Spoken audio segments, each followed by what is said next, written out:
Hoje, as redes sociais viraram palco de disputas e ataques entre os diversos sistemas teológicos, neocalvinismo, teologia negra, etc.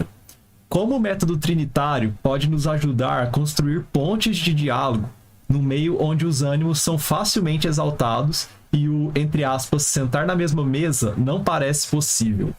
Essa questão de redes sociais ela é bem atual, né? Bem complexa.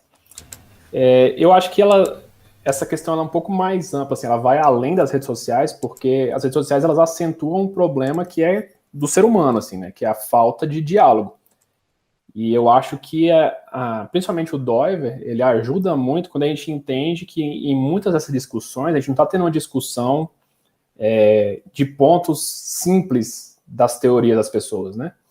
A gente está geralmente dialogando com origens, né? Então, assim, de certa forma, você está dialogando com um Deus que a pessoa colocou, uma absolutização de alguma coisa. Então, por exemplo, você colocou aqui a teologia negra, neocalvinismo, assim, essas coisas todas, elas têm pontos de verdade, elas têm pontos bons, mas se você coloca qualquer um desses pontos como absoluto, como a forma que você vai interpretar toda a realidade a partir dele, você está endeusando isso, né? E aí eu acho que as redes sociais elas têm essa capacidade de mostrar para a gente o tanto que a gente é idólatra, né? O tanto que a gente costuma colocar essas coisas como se fosse o primordial, assim. E a forma de você conseguir dialogar, né, sentar na mesma mesa, como você colocou aqui, é primeiro entender que você não está conversando sobre pontos neutros, ou seja, o seu argumento não vai resolver o problema.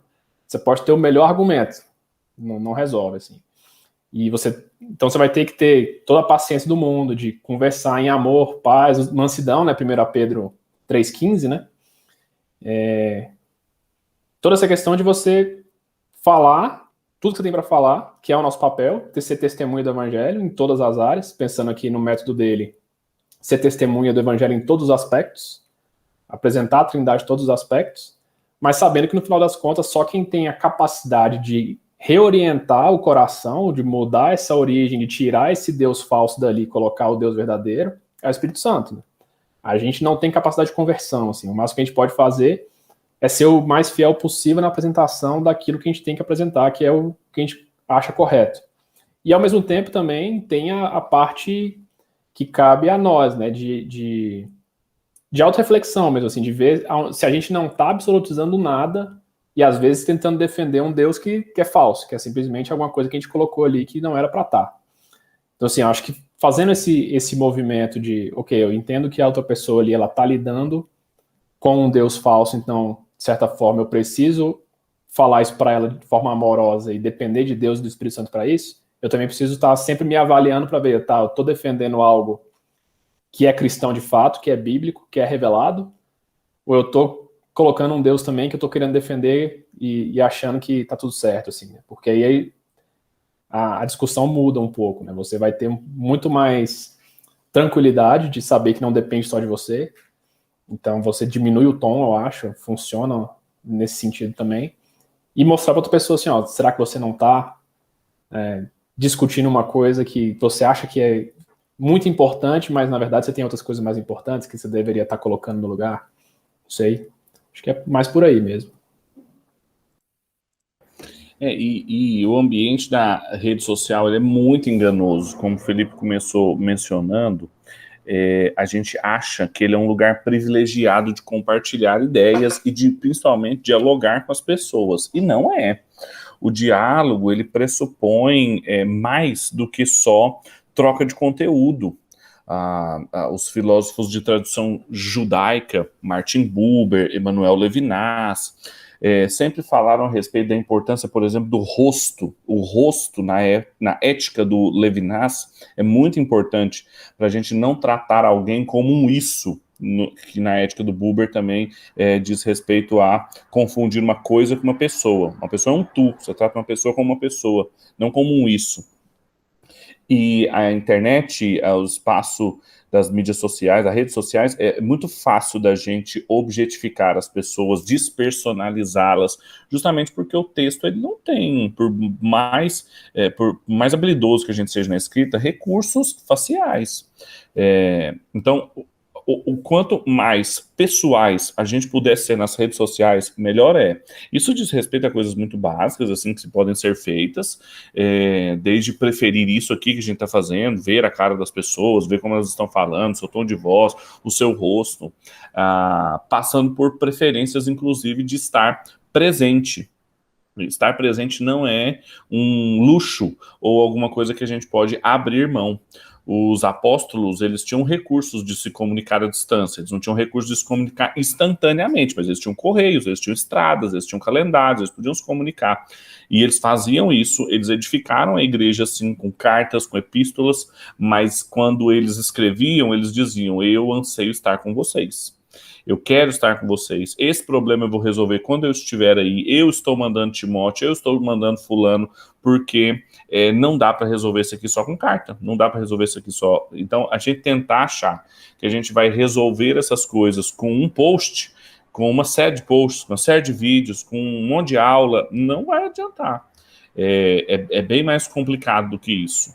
A apologética mostra que, com raríssimas exceções, os nossos encontros apologéticos vão ser com pessoas que a gente vai passar a vida toda com eles, graças a Deus, porque a gente vai poder caminhar com eles, a gente vai poder encontrá-los e conversar de novo, e de novo, e de novo, eles conhecem o nosso coração e a gente vai ter a oportunidade de testemunhar, do que aquela pessoa e aquele embate debates dos teólogos ateus e dos teólogos, ou dos cientistas ateus e dos teólogos cristãos, em que se vem uma vez só e nunca mais. As coisas não se resolvem assim. A vida cotidiana não é assim. E o ministério do Senhor Jesus não foi feito assim. Jesus caminhou com as pessoas. Raramente ele tinha esse tipo de embate. E mesmo quando tinha, ele amava as pessoas. Então, a gente precisa, apesar desse ser o nosso ambiente, a gente tem que ocupar a internet. Nós estamos aqui fazendo exatamente isso, inclusive agora. Mas a gente tem que entender os limites da ferramenta que a gente usa, para a gente não esperar dela mais do que ela pode nos dar. Tentando dar meus centavos de contribuição, assim, né, na conversa, eu não li o livro do Guy Brown, mas falando especificamente sobre essa questão do embate em mídia, né, em mídia social, que é a minha área de estudo, assim, acho que tem uma questão que é muito, muito importante, assim, que tá um pouco no que você falou, Pedro, que é da gente entender, primeiro, como que a rede social, ela não é... A gente não usa ela de qualquer jeito, de qualquer maneira, e não são todas as redes da mesma forma, né? Cada uma vai ter sua própria, assim, seu próprio modus operandi, assim, sua própria forma de se lidar, de ser usufruída, o diálogo nela acontece de uma forma. Então o Twitter é muito diferente de uma discussão no Facebook, por exemplo. São tipos de mídia diferentes, com propostas diferentes. A gente precisa ter consciência dessas diferenças, porque se a gente quiser tratar uma como a outra, a gente vai se extrapolar todo, assim, né? Vai fazer besteira de alguma forma, assim. E, inclusive, assim, entendendo que, às vezes, as mídias sociais não vai ser o lugar para tratar de qualquer coisa, assim, né? Lá não é o espaço, por mais que a gente tenha esse afã de querer achar que lá é uma terra sem lei, assim, que a gente pode falar qualquer coisa, mas não é assim, né? Tem coisas que a gente trata, sei lá, sentando à mesa, num café, ou talvez, dependendo de onde for a pessoa, a gente nunca vai ter essa oportunidade, e aí a gente precisa de sabedoria e discernimento nesse sentido, assim. E eu lembro de uma situação que aconteceu um tempo atrás, inclusive aqui no Invisible College, e se eu tiver falando besteira, você me corrige, mas que rolou uma treta aí, um teólogo famoso falou umas coisas que a gente não concordava muito, assim, e a gente podia simplesmente ir lá e questionar e discutir e tudo mais. A gente falou, cara, vamos agir de uma forma sábia nesse sentido, né? Em vez de a gente tretar e postar um textão o que a gente fez? A gente liberou umas aulas, que são inclusive aqui do avançado, que tratava do assunto, sem mencionar o nome dele, sem falar, simplesmente falou, galera, a gente vai liberar por, sei lá, 2 semanas, assistam e tudo mais. A gente achou mais coerente, assim, mais viável abordar dessa forma, tentando, ao invés de entrar no embate, mostrar para as pessoas uma outra forma de enxergar a situação, do que ir lá e tretar, porque a gente sabia que não ia levar a lugar nenhum, e a gente inclusive ia apanhar feio, porque o cara era muito maior que a gente, assim, né? Então, eu acho que a gente precisa entender formas de lidar com cada situação e não tratar tudo como se fosse tudo só discussão e repostar e retweetar e entrar na vibe da treta. Enfim, ter sabedoria e saber lidar entender as dinâmicas de cada rede pra gente poder usufruir delas com mais sabedoria, inclusive para saber quando não usufruir, assim, também é a hora da gente se calar e tratar disso no analógico, assim, né? Então, eu acho que você tocou num ponto muito legal, Kaique, que é esse mesmo, de saber usar, né? Eu acho que as redes, elas têm uma outra função não, são uma característica de a gente vive num mundo em que a gente acha que a gente tem que dar opinião de tudo o tempo inteiro, assim. E, cara, na vida, na realidade, a gente não é assim. Você não chega para todo mundo, você discorda, vai na cara dele e fala, cara, você tá errado por causa disso. Dependendo do contexto, você vai sentar, você fala assim, cara, vamos conversar aqui. Você é bem mais ameno, você sabe lidar, dependendo do contexto, você nem vai falar nada, porque não é seu papel, não precisa. E nas redes sociais parece que a gente já criou essa cultura de, tipo assim, eu tenho que falar. Aconteceu alguma coisa? Não, preciso me manifestar porque meus seguidores estão esperando que... E, cara, você não precisa se manifestar o tempo inteiro. E aí eu acho que uma outra coisa que o Gui Brown ajuda a gente é essa questão do timing mesmo. Que o timing é justamente assim, não é só a posição dentro do espectro ali de aspecto do Dover, mas também o momento correto, né? Tem horas para você falar e tem hora que é melhor se calar, tem hora que é melhor você soltar um curso, falar assim, gente, vejam isso aqui e, né, cheguem às conclusões de vocês.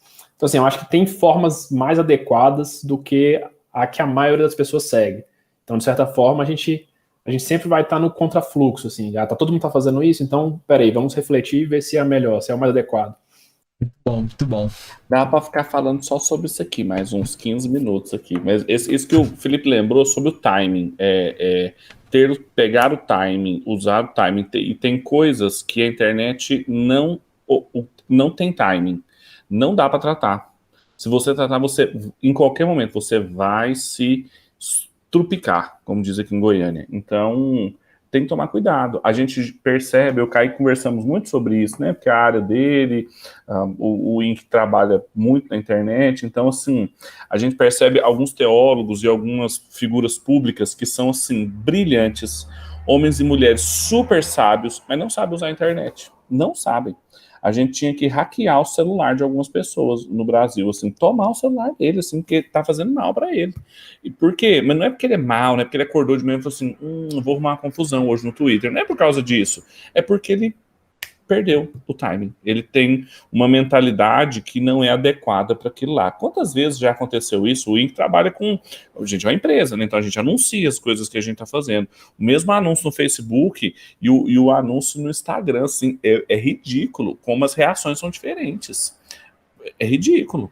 Então, assim, não entender isso é não entender onde você está falando. É você começar a conversar com as pessoas da mesma forma que você conversaria na lanchonete durante uma palestra da Academia Real de Ciências da maior universidade do mundo. Assim, são pessoas, todas pessoas do Evangelho, mas têm jogos de linguagem distintos.